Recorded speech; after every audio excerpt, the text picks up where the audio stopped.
So yesterday we stopped talking about sig figs. Do you have your packet, Avery?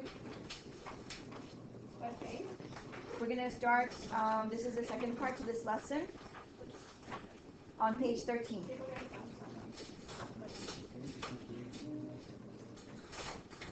So I'm gonna go back one slide.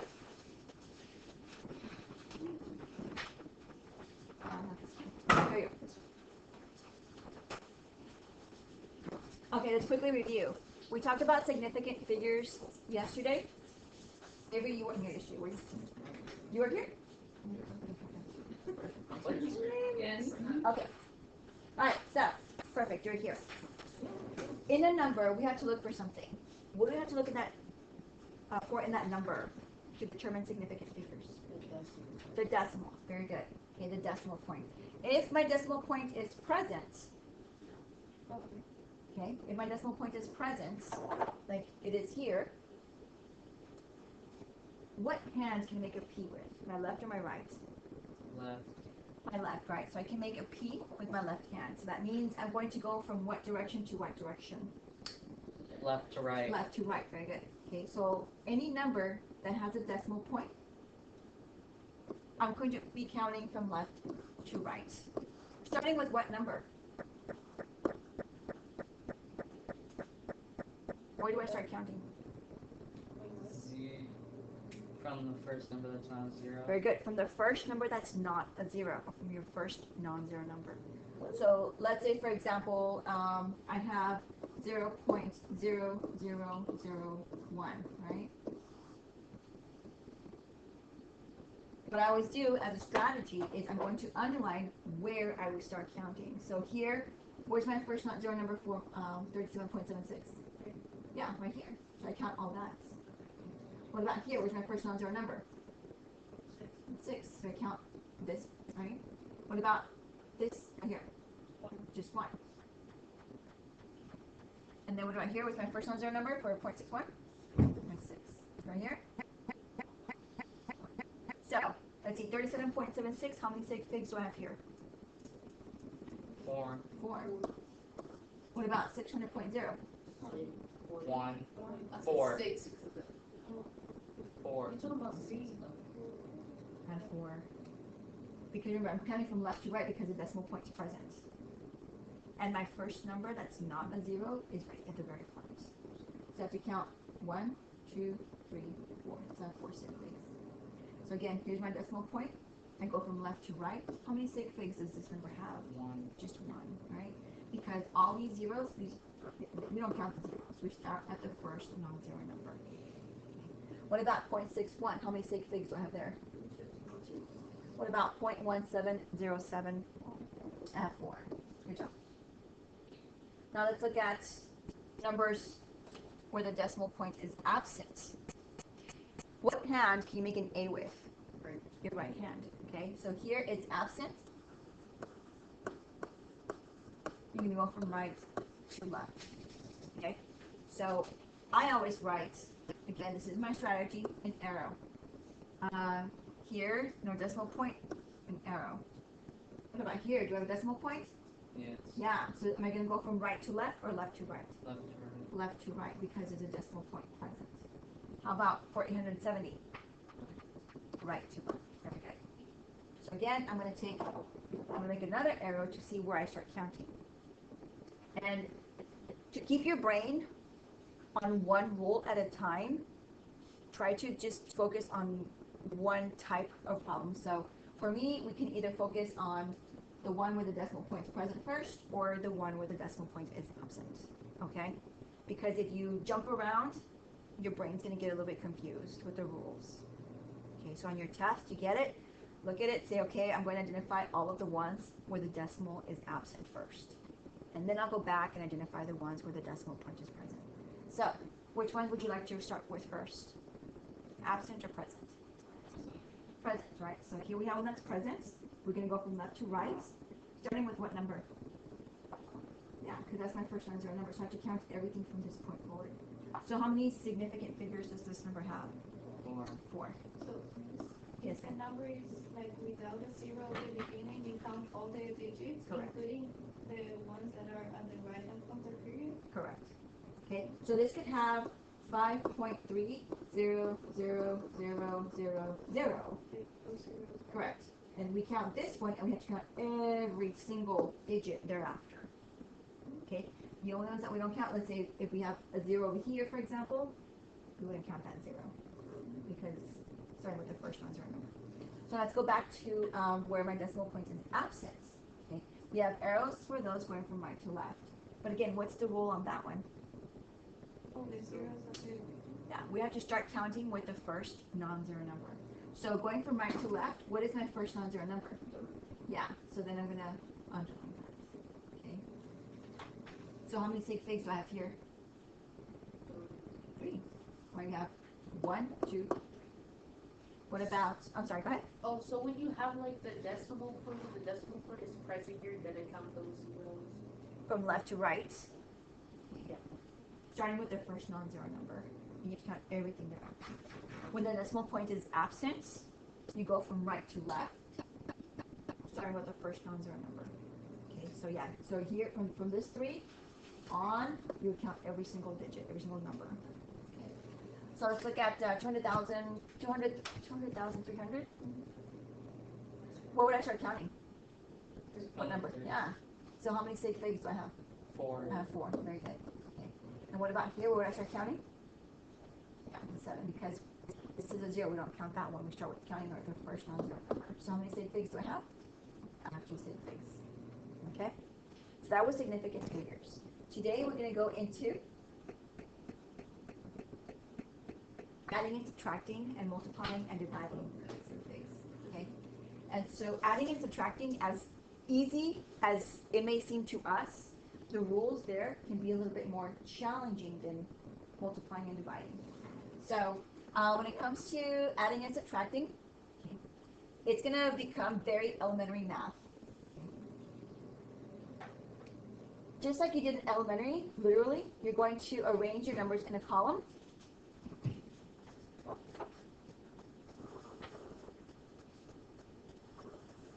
And you're going to line up the decimals.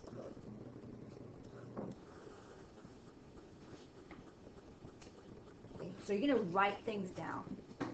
I don't care if it's your test or a scratch sheet of paper somewhere. You have to rewrite that, okay?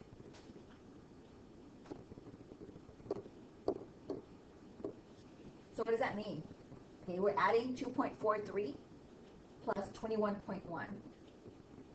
Let's say that the problem was given to me like 2.43 plus 21.1 centimeters. If it's given to me in this format, I have to make sure to rewrite it. This is not in column form. I'm going to rewrite it. Now this right here is in column form.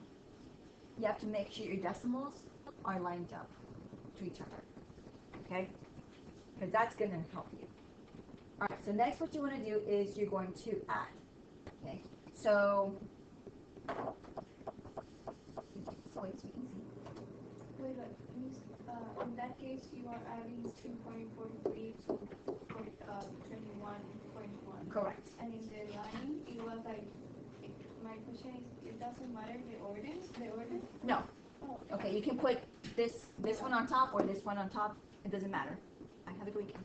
As long as they're in a column and as long as your decimals are lined up. Okay? Because if your decimal aren't lined up, if they're not lined up, then you're going to make mistakes. Okay? So now we're going to go ahead and add.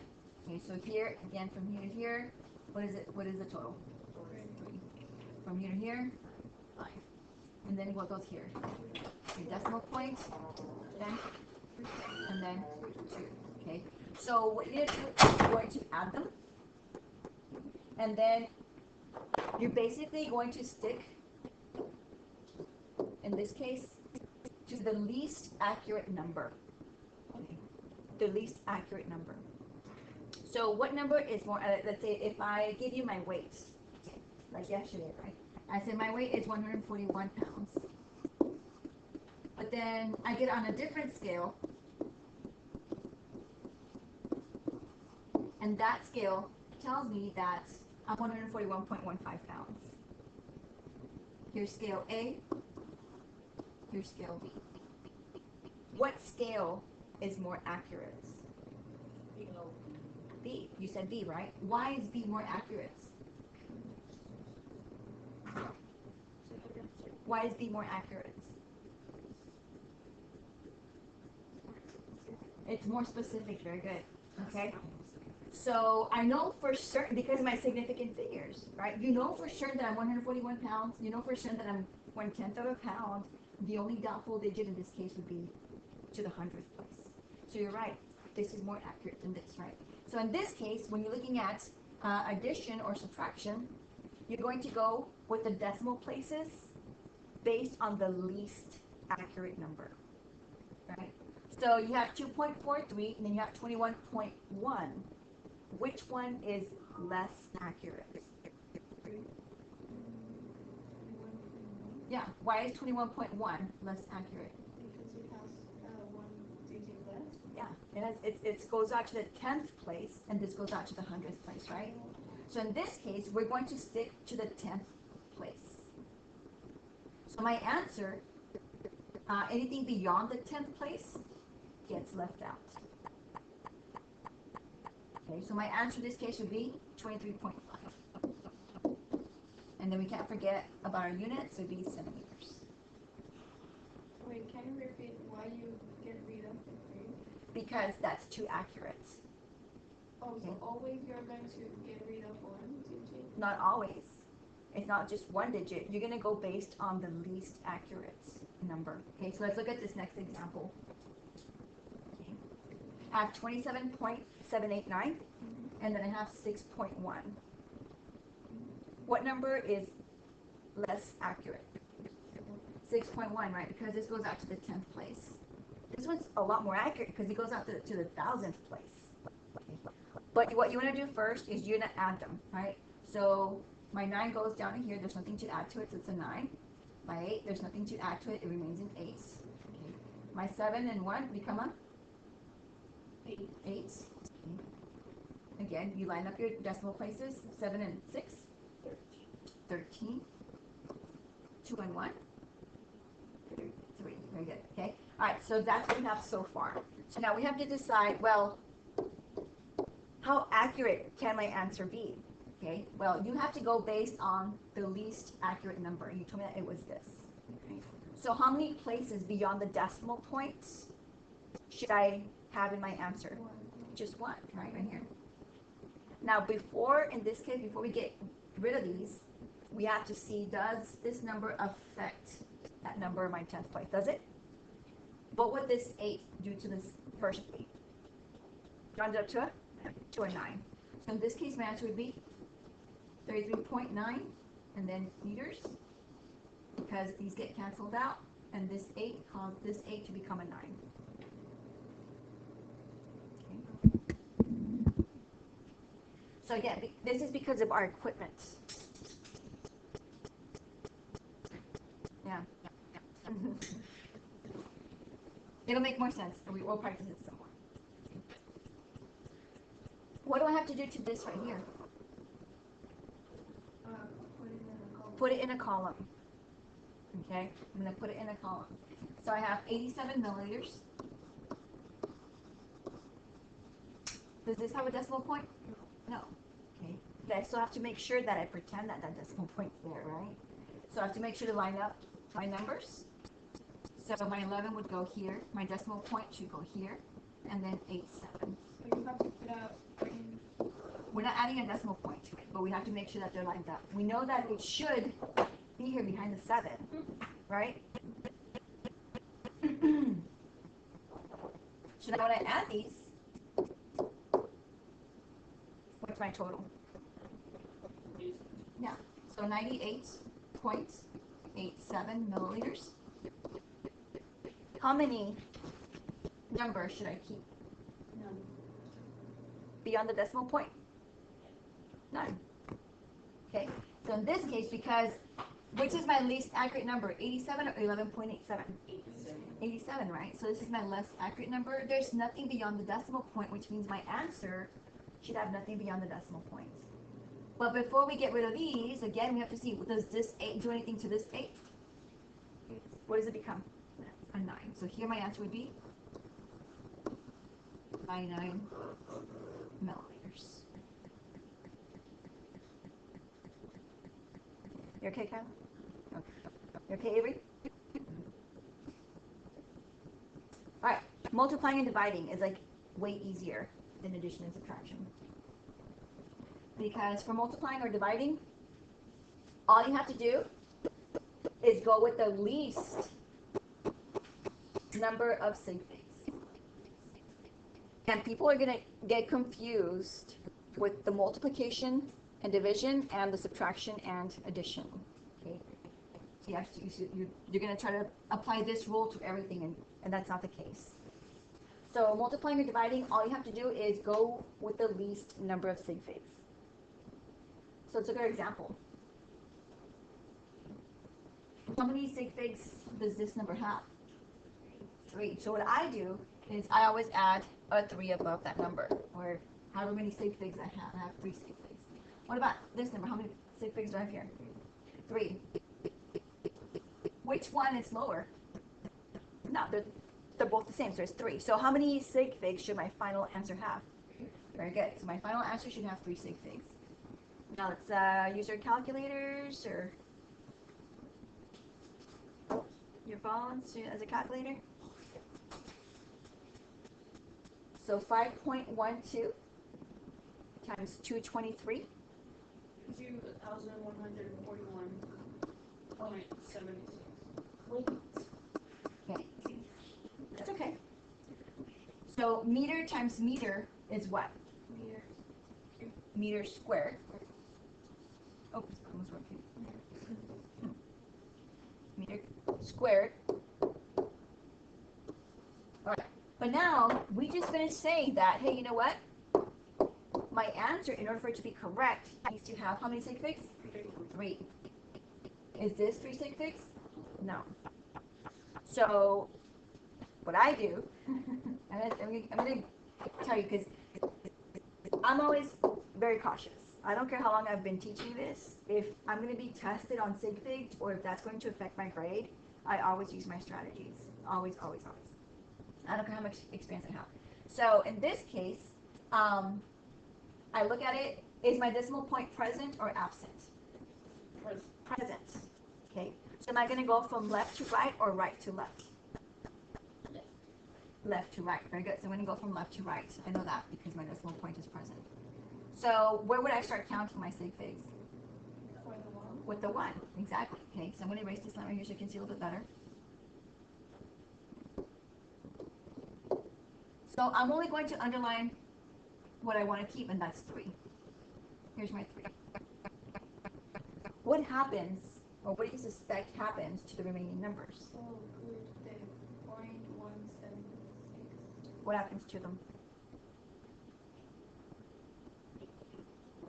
They have to become zeros. Okay? So in this case, you have 1, 1, 4. This one, we have to get rid of it. It has to become a 0. Wow. Okay? Because we don't want 4 significant figures. We only want 3 significant figures. Like with the 0 there and 4, right? No. Is the decimal point present or absent? It's absent, right? So if it's absent, do we go from left to right or right to left? Right to left. Let's see. Right to left. Where do we start counting? With the 4 right here. How many sig figs do I have there? I have 3 sig figs. So in this case, it would be 1,140 meters squared. Okay. And you'll get used to it. Now, one thing that my students tend to do sometimes, they look at this number and they'll say, oh, 1,141.76. They'll just keep the 114. Is 114 the same as 1,141? No. The number has to be pretty close. Okay, so make sure you don't forget about adding the remainder zeros. Let's look at the next one. How many sig figs does my first number have? Well, first, is it my decimal point present or absent? Do I go from left to right or right to left? Left to right. Where do I start counting? 4. Okay. What about my second number? Is my left to right or right to left? Left to right. Very good, because my decimal point is present. So how many sig figs does 4.750 have? 4. What about 2.00? What is my rule for multiplication? How many sig figs will my final answer have? It always has to be the same number, right? Not the same. It has to be the least Wait, the least what? number of sig figs. So which one of these numbers has least sig figs? 4 or 3? So then that number I copy here because as a reminder, my answer better have 3 sig figs. Okay. You always put the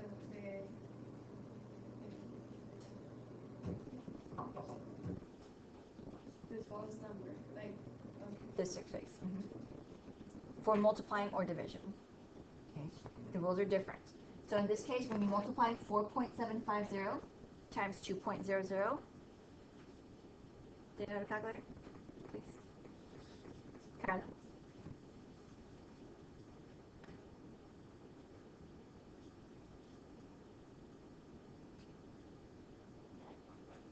I'm sorry. 9.5. Grams times gram is what? Grams squared. Okay.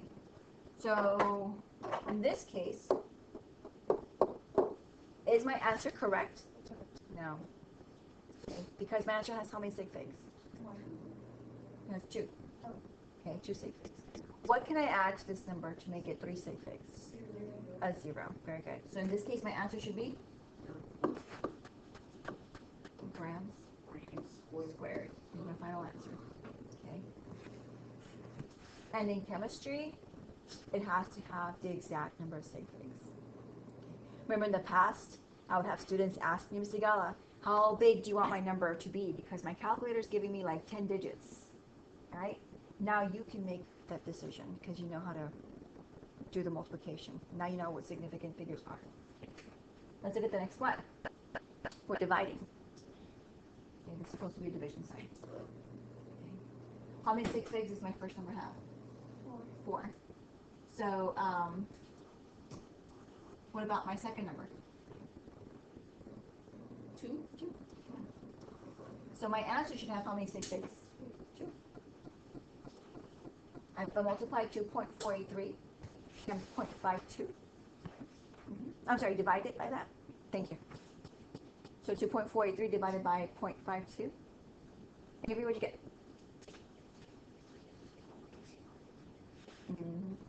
4.77. Can I cancel out meters and seconds? No. So I'm going to end up with meters per second. How many sig figs do I want to keep, Avery? 2. So what 2 am I going to keep?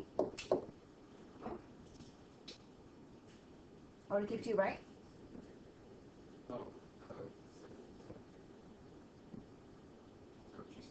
Which ones am I going to keep? You're gonna get rid of the top, right? Okay. So you keep But how many sig figs do I have here? I have 3 sig figs. How many do I want? I want 2. rid of another side. Yeah, so here I have to get rid of that. Now, before I get rid of it though, I have to see, does this number affect that number? Yeah, it's around it. Very good. So it has to round it, so it becomes 4.8 meters per second. Now, in your test or your homework, if you end up putting 4.7, yeah, it's 2 sig figs, no problem, but your answer is wrong because you did not round in this case. Okay, so always round up or round down. See, if the number after your doubtful digit affects it, in this case, it would round it up.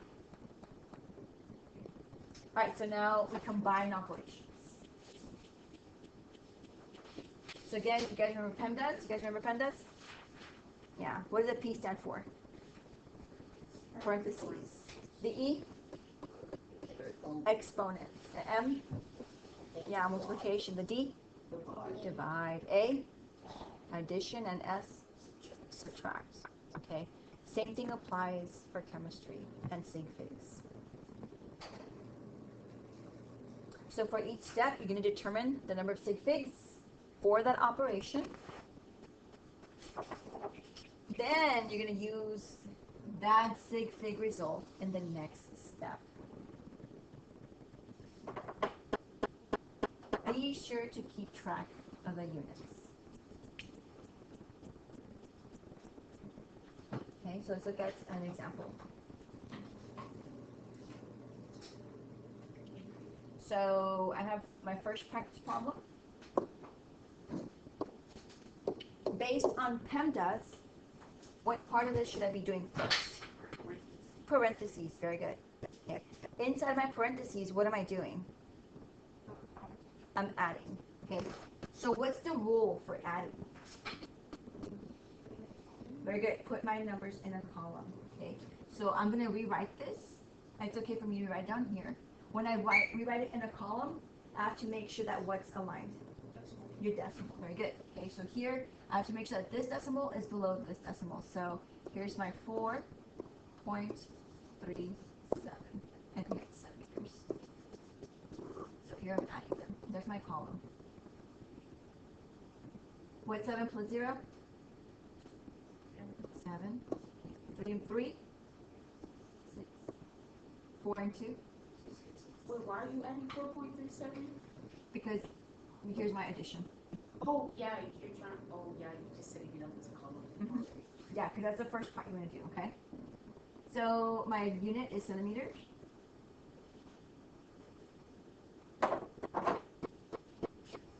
So what's my rule in this case for addition? The least accurate, right? So my least accurate number goes out to what place? Well, what's Oh, yeah. yeah, to the 10th place, right? Okay, this one got to 100, this one goes out to the 10th. So that means that my answer can only go out to the 10th place. But in this case, here's my 10th place. Does my 7 do anything to that 6? So what's my answer? 6.7. There's my answer, okay? At least for this portion right here. Parentheses. So I'm going to write it here. 6.7 centimeters. Now my next step is what am I going to do with my numbers? Multiply. Okay. When I multiply, what are my rules for sig figs? Least amount of sig figs, right? So I have to identify how many sig figs each of them have.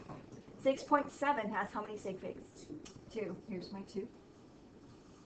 38.2 has how many sig figs? 3. My answer must have how many sig figs?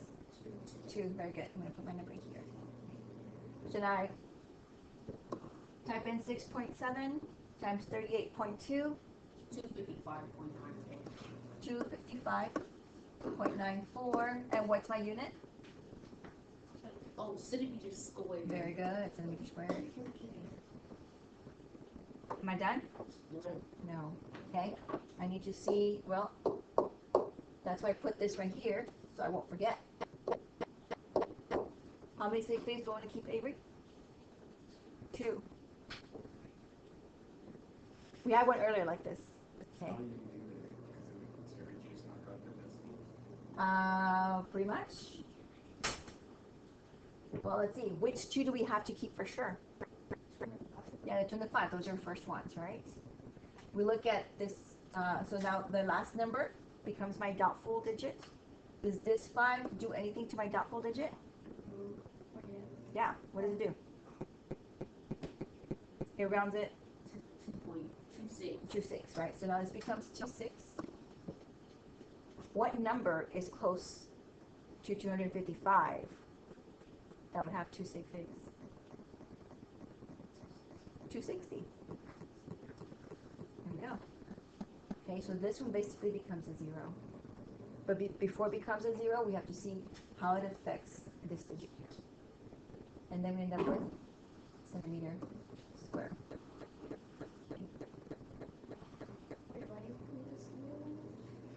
Because my final number has to be, if you leave it at 26, Okay. 26 is not the same thing as 255. Yeah, but with 26 you also have 2. 2 sig figs, you do. We want 2 sig figs, which is correct. but we want our number to be as accurate as possible. Say, for example, would you rather have $255 or $26? I would rather have 255, right? But it needs to become two significant figures. And in this case, that's what become two significant. I think we should, on Monday, I'll have some practice for you guys. So let's say changing, and I forgot to do this year, but let's say I have 2,500 or 25,000. Okay, I want this to become one significant figure. Which am I going to keep for sure? That's 2. So for sure I'm going to keep the 2. That's 1. Okay, because I want 168. That's 0, right? Everything's going to become a 0, but what does this 5 do to this 2? 3. Okay. Is 25,000 the same thing as 3? No. So what should this number be?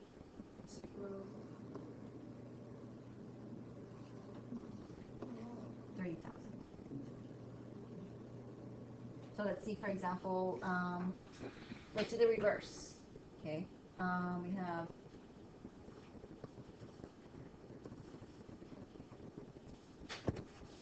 I want for this number to have two significant figures. What can I do to that number? What numbers am I going to keep for sure? The 1 and 5. Does my 2 do anything to this 5? No.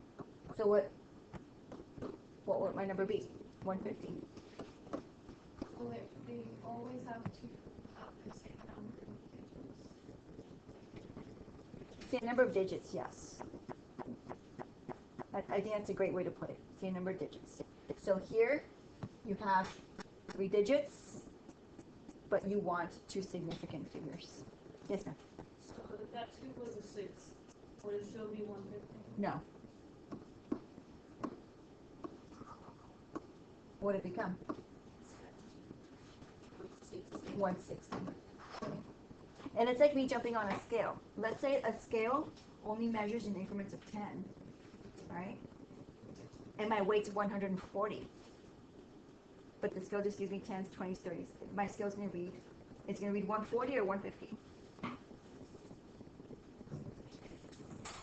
If my weight is 141, my weight would read 140. Okay, because that's as precise or accurate as my scale is. Alright, so practice problems. You guys have about 7 to 8 minutes. Practice problems.